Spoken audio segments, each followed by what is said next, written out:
എന്തുകൊണ്ടായിരിക്കാം ആര്യയുടെ രണ്ട് റിലേഷൻ, ആദ്യത്തെ ഹസ്ബൻഡിൽ നിന്നും നിങ്ങൾ ഡിവേഴ്സായി, രണ്ടാമതൊന്നും വന്നു, അതും ഇപ്പൊ ഇങ്ങനെ വന്നു, എന്തുകൊണ്ടായിരിക്കും ആര്യക്ക് തോന്നണത്?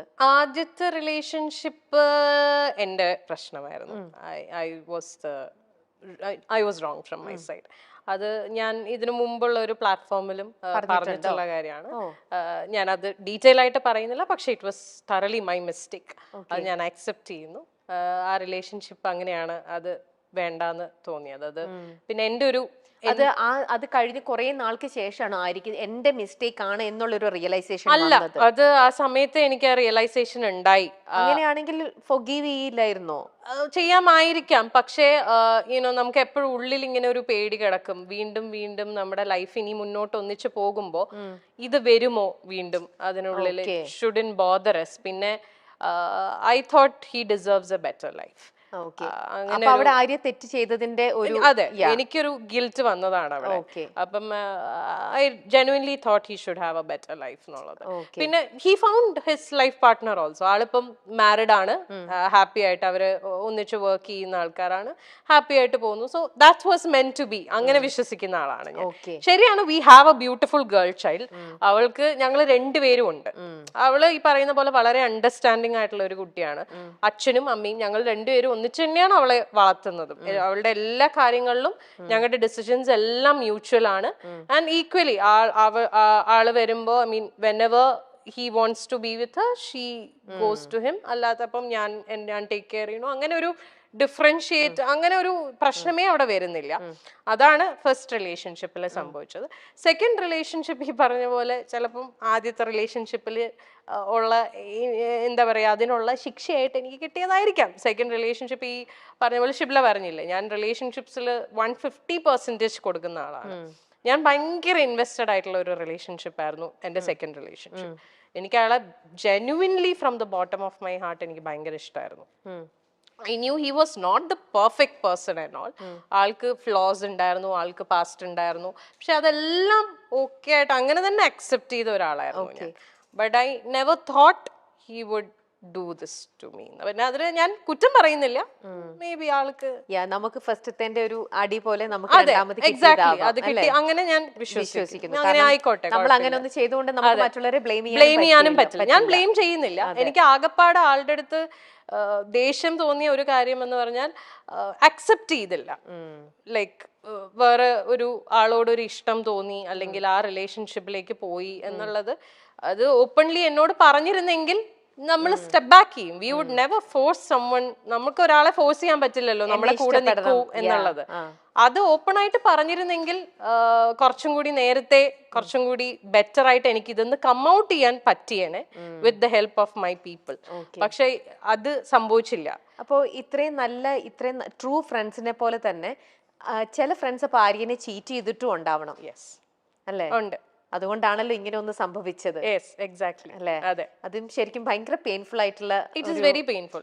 ആരും ഒരിക്കലും എക്സ്പെക്ട് ചെയ്തിട്ടുണ്ടാവില്ല ഈ ഒരു സാധനം ആ ഒരു പർട്ടിക്കുലർ പേഴ്സണിൽ നിന്ന് വരും. എക്സാക്ട്ലി, അതാണ് എനിക്ക് ട്രോമയായി പോയത്. അതിപ്പോ മേ ബി ഞാൻ അറിയാത്ത ഒരാളായിരുന്നെങ്കിൽ എനിക്ക് ചിലപ്പം ഇത്രയും ബുദ്ധിമുട്ടുണ്ടാവില്ല. ഇത് എനിക്ക് ആ പെയിൻ ശരിക്കും കിട്ടുന്നു, കാരണം എനിക്ക് റിലേറ്റ് ചെയ്യാൻ പറ്റുന്നുണ്ട്. എന്റെ കണ്ണിപ്പം നിറയാണ് ആക്ച്വലി. കാരണം ആ ഒരു വേദന ഒരു ലേഡി എന്നുള്ള രീതിയിൽ എന്റെ കണ്ണ് നിറയണം. നമുക്കത് ശരിക്കും നമുക്കത് ഫീൽ ചെയ്യാൻ പറ്റുന്ന ഒരു കാര്യമാണ്. ആര്യ അത് യു വെന്റ് ത്രൂ ദാറ്റ്. ഭയങ്കര ഒരു ആര്യ അത് എങ്ങനെ ഹാൻഡിൽ ചെയ്തു? Arya it was very difficult. ഞാൻ I fell on to a depression. ഭയങ്കര ബുദ്ധിമുട്ടായിരുന്നു. I lost myself. നമുക്കത് കാരണം നമ്മൾ ജീവനായിട്ട് നമ്മുടെ കൂടെ നിർത്തിയിട്ടേ അവൾ എനിക്കിട്ട് ഇങ്ങനെ പണിയ എന്നൊക്കെ പറയണത് ശരിക്കും. അതെ, എന്റെ കാര്യത്തിൽ കുറച്ചും കൂടെ ബുദ്ധിമുട്ടായി പോയത്, ഞാൻ ഇതെല്ലാം ഫേസ് ചെയ്യുന്നത് ലോക്ക്ഡൌണിന്റെ സമയത്താണ്. മൊത്തത്തിൽ ഞാൻ പെട്ടുപോയ അവസ്ഥയായിരുന്നു. Like I couldn't do anything. എന്നുവെച്ചാൽ നമുക്കിപ്പോ ഒരു കൗൺസിലറിന്റെ അടുത്ത് പോലും പോവാൻ പറ്റത്തില്ല എന്നുള്ള ഒരാളെ ഇപ്പം നമ്മൾ പറയും ഓക്കെ ഫ്രണ്ട്സിന്റെ അടുത്ത് പോയിരുന്ന് ചിലപ്പോൾ സംസാരിച്ചാൽ ഓക്കെ, എങ്ങനെ പോവാനാ? മുറിന്ന് പുറത്തിറങ്ങാൻ പറ്റില്ല, because we are all lockdown. ആകപ്പാടെ ഈ കമ്മ്യൂണിക്കേഷനേ ഉള്ളൂ. പക്ഷെ എത്രയൊക്കെ നമ്മൾ ഫോണിൽ കമ്മ്യൂണിക്കേറ്റ് ചെയ്താലും ഒരു ഫേസ് ടു ഫേസ് നമ്മൾ ഇപ്പൊ ഇങ്ങനെ ഇരുന്നൊരു ബ്രേക്ക് ഡൗൺ ചെയ്ത് പോയാൽ ചിലപ്പോൾ ഇതങ്ങ് പോവും. അതും ഫോണിൽ നമ്മൾ സംസാരിക്കുന്നതൊക്കെ തമ്മിൽ there's a lot of difference. അപ്പം ആ ഒരു സാധനവും എനിക്ക് കിട്ടിയില്ല. അപ്പം ഞാൻ മുഴുവനായിട്ട് ഞാൻ അതിൽ എന്താ പറയാ ഡ്രൗൺ ആയി പോയി. ആരാ പിന്നെ ആര്യനെ ഹെൽപ്പ് ചെയ്തത്? ഞാൻ തന്നെയാ. ഇപ്പൊ എന്ത് പറയാൻ വന്നു? പക്ഷേ ഈ പറഞ്ഞ പോലെ യുനോ ഒരു പോയിന്റിൽ നമ്മൾ റിയലൈസ് ചെയ്യും. എന്നെ ഈ പറഞ്ഞ പോലെ പുഷ് ചെയ്യാൻ അഫ്കോഴ്സ് എന്റെ ഫ്രണ്ട്സ് ഉണ്ടായിരുന്നു. ഒരു പോയിന്റ് എത്തിയപ്പോൾ അവരെല്ലാവരും റിയലൈസ് ചെയ്തു ദാറ്റ്സ് ഞാൻ മുങ്ങിക്കൊണ്ടിരിക്കുകയാണെന്നുള്ളത്. അപ്പൊ അവരെല്ലാവരും അവരുടെ എല്ലാ സൈഡിൽ നിന്നും മാക്സിമം പറ്റുന്ന രീതിയിലൊക്കെ എന്നെ സപ്പോർട്ട് ചെയ്തു. പിന്നെ എന്നെ ഏറ്റവും കൂടുതൽ എന്നെ ഇതിലേക്ക് തിരിച്ചു കൊണ്ടുവന്നത് ഇസ് മൈ ഡോട്ടർ. അവളൊന്നും ചെയ്തിട്ടല്ല, പക്ഷെ അവളുടെ പ്രസൻസ് ഇൻ മൈ ലൈഫ് അത് മതിയല്ലോ. നമ്മൾ ജീവിക്കുന്ന മക്കൾക്ക് വേണ്ടിയിട്ടാണ്. നമ്മുടെ ഐ മീൻ എന്നെ സംബന്ധിച്ചിടത്തോളം ഷീസ് മൈ എവറിഥിങ്. ഞാൻ ഇപ്പൊ ജീവിക്കുന്നതും ഇപ്പൊ കഷ്ടപ്പെടുന്നതും ഒക്കെ അവളുടെ ഫ്യൂച്ചർ സെക്യൂർ ആക്കുക, അവളെ ഹാപ്പി ആയിട്ട് വെക്കുക. ശരിക്കും റിലേറ്റ് ചെയ്യാൻ പറ്റുന്നുണ്ട്. ആ ഫീല് കറക്റ്റ് ആയിട്ട് കിട്ടുന്നുണ്ട് ശരിക്കും. ഭയങ്കര ഇത് കണ്ടു കഴിഞ്ഞാൽ എന്നെ ഈ പറഞ്ഞ എന്റെ ഫ്രണ്ട്സ് എല്ലാരും ചീത്ത വിളിക്കും. എന്നോട് പല പ്രാവശ്യം പറഞ്ഞിട്ടുണ്ട്, ഇനി മേലാൽ ഇതും പറഞ്ഞുകൊണ്ട് എവിടെങ്കിലും പോയിരുന്നു മോങ്ങിയ.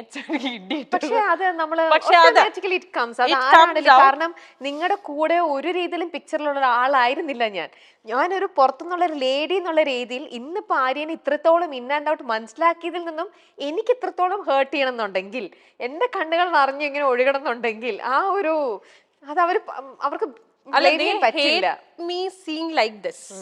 ഞാൻ ഇങ്ങനെ ഇരുന്ന് കരയണത് കാണാനൊന്നും അവർക്ക് ഇഷ്ടമല്ല. അതുകൊണ്ടാണ് അവര് പറയുന്നത്, അല്ലാതെ വേറൊന്നും കൊണ്ടിട്ടല്ല. അവര് പറയണത് എന്തിനാ ഇങ്ങനെ ഇനി കരയില്ലേ എന്ന് പറയും. അത് അവരുടെ പോയിന്റ് ഓഫ് വ്യൂല് വളരെ അവർക്ക് അങ്ങനെ പറഞ്ഞ പോലെ ഈ ഞാൻ മറ്റേ ഇമോഷൻ ഉള്ളതുകൊണ്ട് ഇത് ട്രിഗറായി വരും. കഴിഞ്ഞു, that's over. പക്ഷെ എന്നാലും അത് ആര്യ എത്ര ടൈം എടുത്തിട്ടുണ്ടോ അതിന്ന് റിക്കവർ ചെയ്ത് ഇങ്ങനെ വരാനായിട്ട്? സെൽഫ് തന്നെയാണ് അത് കംപ്ലീറ്റ് വർക്ക് ചെയ്തത്. More than 1 year. പിന്നെ ഞാൻ എന്താ ചെയ്ത വെച്ചാല് ഞാൻ I wanted to distract my mind completely.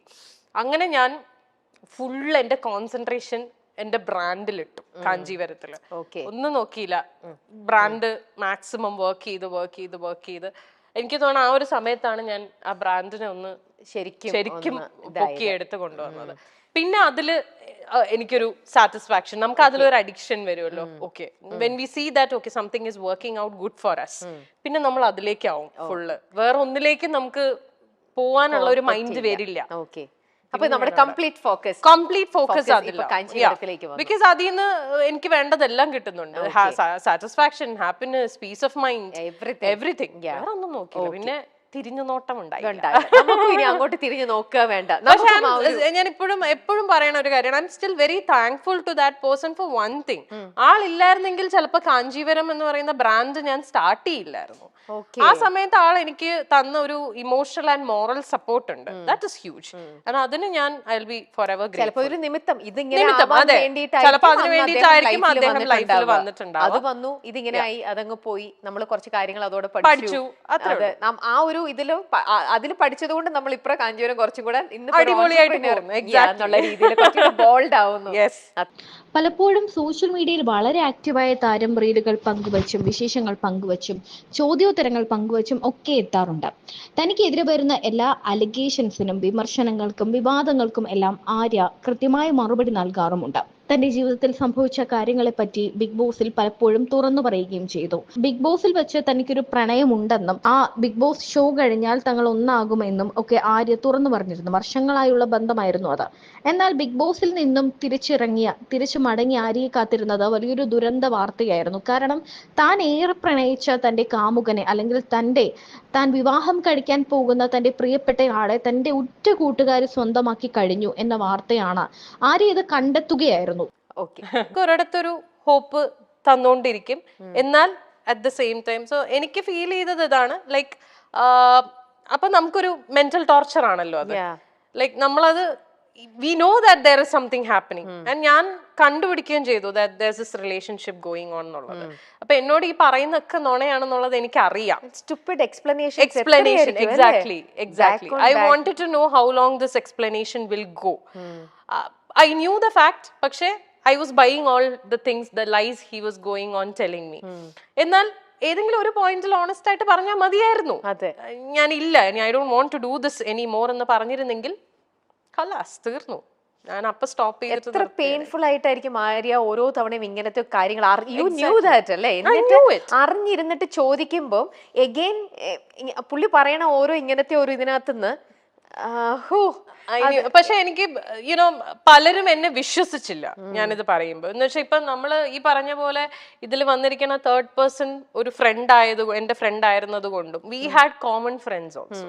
So ഒരിക്കലും ആരും വിശ്വസിക്കില്ല ഈ കുട്ടിയാണ് എന്ന് അവരൊന്നും അറിഞ്ഞിരുന്നില്ല, ബാക്കി നിങ്ങളുടെ ഫ്രണ്ട് സർക്കിളൊന്നും നോബഡി കംപ്ലീറ്റ്ലി ഹൈഡ് ചെയ്ത് വെച്ചു. But her husband found out.